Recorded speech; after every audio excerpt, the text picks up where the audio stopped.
ฟังตึงวันลูกเบามันมาแถวบ้านมาหามาเยี่ยมหาดีแล้ว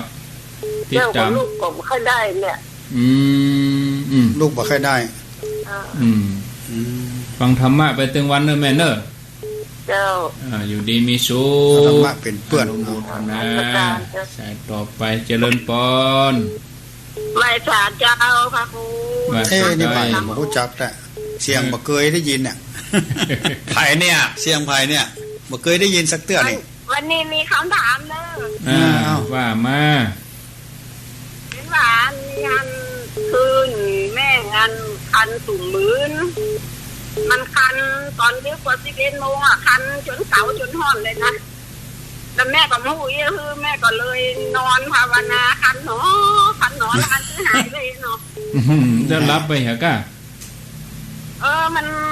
ก็บรรลับนะก็ภาวนาไปเลยแล้วมันหายคันอย่างกำตายามมันเป็นอย่างใดนะรอฟังในวิทยุเนาะจ้าธนาสายต่อไปเจริญปนสวัสดีครับท่าทั้ง3 องค์ครับมีไผ่หาลุงพรดอยซิวชนะแป้ครับลุงพรครับลุงพรดอย